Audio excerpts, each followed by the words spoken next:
Assalamualaikum warahmatullahi wabarakatuh. Perkenalkan, nama saya Siskawati Azakaria dari kelas F Akuntansi Universitas Negeri Gorontalo. Di sini saya akan membahas mengenai rekonsiliasi koreksi fiskal. Nah, untuk soal yang pertama yaitu apa perbedaan koreksi fiskal positif dan negatif beserta contohnya. Nah, untuk yang pertama yaitu koreksi fiskal positif adalah koreksi yang menyebabkan pertambahan laba fiskal atau pengurangan rugi fiskal, sehingga laba fiskal lebih besar daripada laba komersial. Dengan kata lain, rugi fiskal lebih kecil daripada rugi komersial. Nah, sedangkan untuk koreksi fiskal negatif yaitu koreksi fiskal yang menyebabkan pengurangan laba fiskal atau bertambahnya rugi fiskal, sehingga laba fiskal lebih kecil daripada laba komersial atau rugi fiskal lebih besar daripada rugi komersial. Untuk koreksi positif biasanya dilakukan akibat adanya yang pertama yaitu beban yang tidak diakui oleh pajak. Pasal 9 ayat 1 Undang-Undang PPH. Yang kedua yaitu penyusutan komersial lebih besar dari penyusutan fiskal. Yang ketiga yaitu amortisasi komersial lebih besar dari amortisasi fiskal. Yang keempat yaitu penyesuaian fiskal positif lainnya. Yang kelima yaitu beban yang tidak diakui oleh pajak atau pasal 9 ayat 1 Undang-Undang PPH. Selanjutnya itu pembagian laba dengan nama dan dalam bentuk apapun. Yang berikut biaya yang dibebankan atau dikeluarkan untuk kepentingan pribadi pemegang saham, sekutu atau anggota. Selanjutnya premi asuransi kesehatan, asuransi kecelakaan, asuransi jiwa, asuransi dwiguna, dan asuransi beasiswa yang dibayar oleh wajib pajak orang pribadi. Selanjutnya penggantian atau imbalan sehubungan dengan pekerjaan atau jasa yang diberikan dalam bentuk natura dan kenikmatan. Yang selanjutnya jumlah yang melebihi kewajaran yang dibayarkan kepada pemegang saham atau kepada pihak yang mempunyai hubungan istimewa. Selanjutnya harta yang dihibahkan, bantuan atau sumbangan dan warisan. Selanjutnya biaya PPH. Terdapat biaya yang dibebankan atau dikeluarkan untuk kepentingan pribadi wajib pajak atau orang yang menjadi tanggungannya. Selanjutnya gaji yang dibayarkan kepada anggota persekutuan, firma atau perseroan komoditer yang modalnya tidak terbagi atas saham.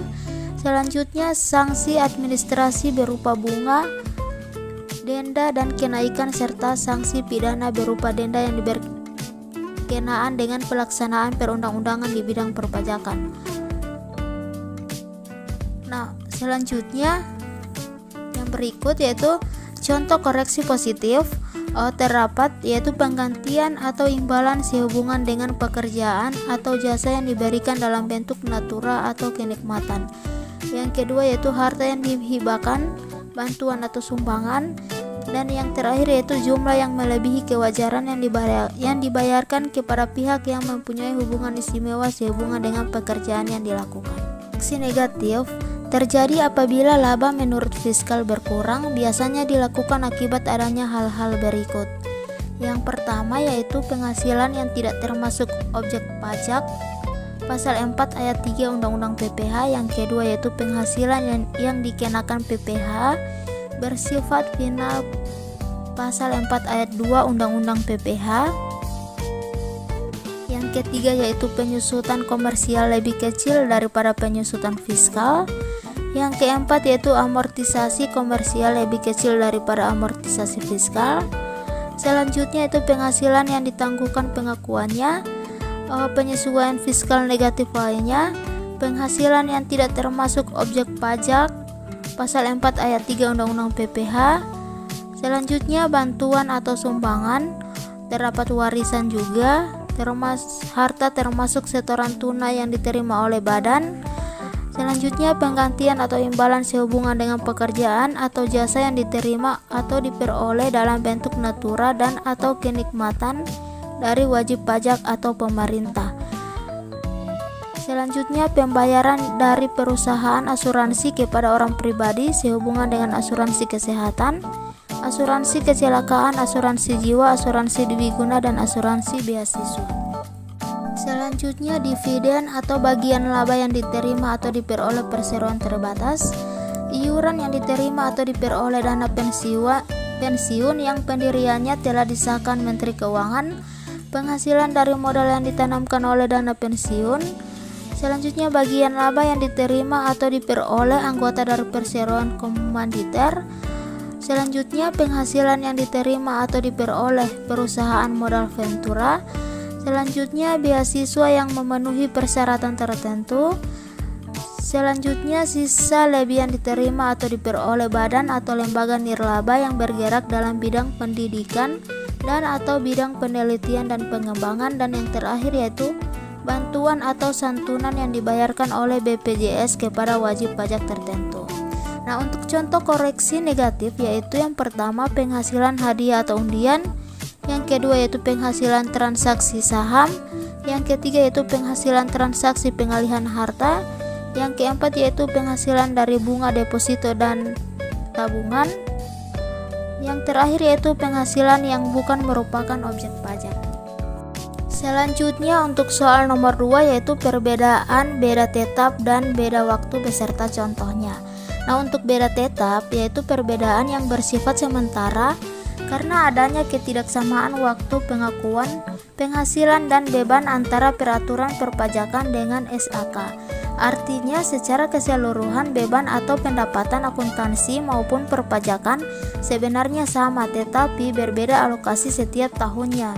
Beda waktu biasanya timbul karena perbedaan metode yang dipakai antara fiskal dengan akuntansi.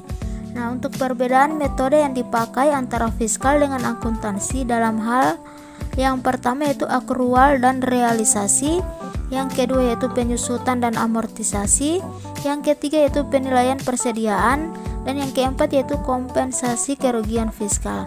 Nah, untuk waktu yang positif apabila pengakuan beban untuk akuntansi lebih lambat dari pengakuan beban untuk pajak, atau penghasilan untuk tujuan pajak lebih lambat dari pengakuan penghasilan untuk tujuan akuntansi.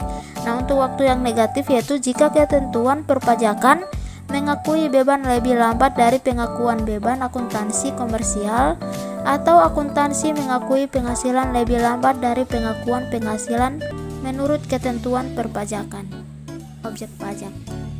Nah, untuk permanen positif di sini yaitu apabila ada laba akuntansi yang tidak diakui oleh ketentuan perpajakan dan pembebasan pajak. Sedangkan untuk permanen negatif yaitu adanya pengeluaran sebagai beban laba akuntansi yang tidak diakui oleh ketentuan fiskal. Nah, untuk contoh beda waktu di sini yaitu terdapat selisih penyusutan komersial di atas penyusutan fiskal.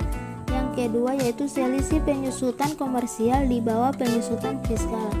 Yang ketiga yaitu penyisihan kerugian piutang. Yang keempat yaitu penyisihan kerugian persediaan, dan yang terakhir yaitu penyisihan pesangon. Nah, untuk soal yang ketiga yaitu apakah perlu melakukan pembukuan ganda? Tidak perlu membuat pembukuan ganda. Upaya meminimalkan persepsi negatif atas perbedaan laba menurut PSAK dan fiskal dapat dilakukan dengan menerbitkan laporan keuangan tunggal untuk semua kepentingan. Dalam laporan keuangan tunggal tersebut tercantum satu jenis laba mewakili laba komersial dan laba fiskal. Dengan demikian, persepsi negatif tentang adanya kecurangan akuntansi dalam pelaporan keuangan dapat diminimalkan. Nah, yang berikut untuk soal nomor 4 yaitu PT Berka Rekonsiliasi Fiskal tahun 2019 atau dalam ribuan, yang terdiri dari keterangan menurut akuntansi, koreksi fiskal terdiri atas dua yaitu positif dan negatif, dan menurut fiskal, dan keterangan undang-undang. Nah, untuk penjualan, menurut pencatatan akuntansi, penjualan tercatat sebesar 1.250.000. Karena penjualan diakui oleh perpajakan, maka pencatatan menurut fiskal juga sama yaitu sebesar 1.250.000. Nah, untuk persediaan awal 1 Januari 2019 menurut akuntansi sebesar 200.000 dan menurut fiskal juga sama yaitu sebesar 200.000. Yang berikut pembelian menurut menurut akuntansi sebesar 1 juta dan menurut fiskal juga sama sebesar 1 juta. Yang berikut persediaan 31 Desember 2019 menurut akuntansinya yaitu sebesar 720.000 dan menurut fiskal yaitu sebesar 720.000. Nah, untuk menghitung HPP-nya yaitu persediaan ditambah dengan pembelian dan dikurang dengan persediaan akhir. Hasilnya dapat 480.000 dan catatan menurut fiskal juga sama sebesar 480.000. Selanjutnya mencari total penghasilan bruto usaha. Untuk total penghasilan bruto usaha didapat dari penjualan dikurangi dengan HPP, hasilnya sebesar 770.000 menurut akuntansi dan menurut fiskal juga sama sebesar 770.000.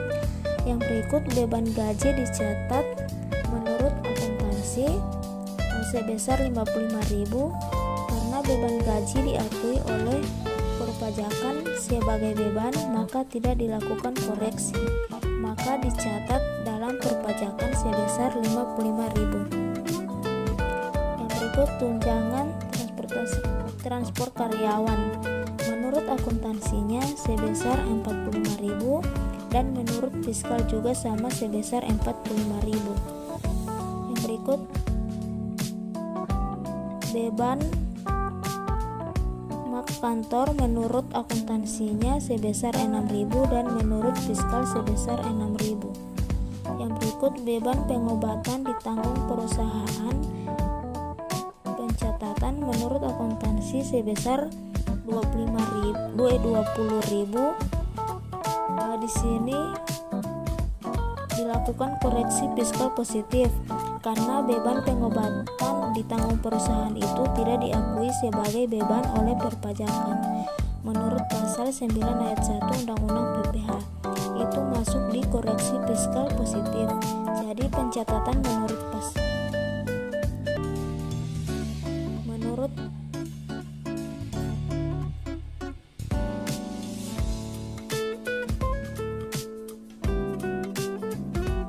koreksinya yaitu sebesar 0 karena tidak dilakukan penghapusan beban.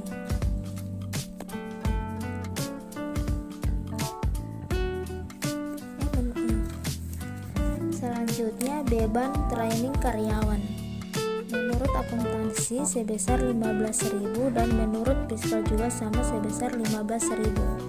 Yang berikut beban seragam satpam sebesar 12.000 dan menurut fiskal juga sama sebesar 12.000. Yang berikutnya beban sanksi administrasi pajak menurut akuntansinya sebesar 10.000 dan karena dia tidak diakui sebagai beban oleh perpajakan maka dilakukan koreksi fiskalnya positif berdasarkan pasal 9 ayat 1 Undang-Undang PPH. Jadi pencatatan menurut fiskal yaitu sebesar 0. Yang berikut beban biaya dan bunga pinjaman sebesar 7.000 menurut akuntansi dan 7.000 menurut fiskal. Selanjutnya cadangan penghapusan piutang dicatat menurut akuntansi sebesar 5.000 karena perpajakan tidak mengakui cadangan penghapusan piutang maka dilakukan koreksi fiskal positif berdasarkan pasal 9 ayat 1 Undang-Undang PPH. Jadi pencatatan fiskal itu sebesar 0 karena terjadi pengurangan untuk akuntansi dan koreksi fiskal positif. Nah, yang berikut beban jamuan tamu tanpa daftar nominatif menurut akuntansi sebesar 10.000 dan karena tidak diakui sebagai beban oleh perpajakan maka dilakukan koreksi fiskal positif menurut SE 27 atau PC 22/1986. Jadi pencatatan fiskal yaitu sebesar 0. Berikutnya beban listrik dan telepon menurut akuntansi sebesar 24.000 dan diakui sebagai beban oleh perpajakan sebesar 24.000. Maka pencatatan menurut fiskal juga sama sebesar 24.000. Yang berikut PBB dan biaya materai menurut akuntansi 3.000 dan menurut fiskal juga 3.000 karena diakui oleh perpajakan. Yang berikut penyusutan aset tetap. Pencatatan menurut akuntansi sebesar 40.000 dan dilakukan koreksi positif sebesar 5.000. Dan pencatatan menurut fiskal sebesar 35.000 menurut pasal 11 Undang-Undang PPH. Selanjutnya, premi asuransi kebakaran publik dicatat menurut akuntansi sebesar 10.000 dan diakui sebagai beban sebesar 10.000. Yang berikut, bantuan untuk panitia HUT RI dicatat oleh akuntansi sebesar 5.000 dan karena tidak diakui sebagai beban, maka dilakukan koreksi positif sebesar 5.000. Jadi dicatat sebagai pencatatan fiskal sebesar 0 menurut pasal 9 ayat 1 Undang-Undang PPH. Yang berikut sumbangan panti asuhan Amelia tidak diakui sebagai beban oleh perpajakan, maka untuk laporan fiskal itu sebesar 0 menurut pasal 9 ayat 1 Undang-Undang PPH. Nah, yang berikut untuk total beban usaha itu adalah jumlah dan beban operasional sebesar 275.000 menurut akuntansi dan sebesar 212.000 menurut fiskal. Yang berikut untuk penghasilan neto dari usaha yaitu total penghasilan bruto dikurangi dengan total beban usaha sama dengan 495.000. Sedangkan untuk pencatatan fiskal sebesar 558.000. Nah, di sini ada keterangan penghasilan dari luar usaha. Yang pertama yaitu sewa kendaraan box kepada FA Sejahtera setelah dipotong PPH. Nah, di sini ada keterangan setelah dipotong PPH sebesar 9.800. 9.800 ini didapat dari hasil potongan PPH.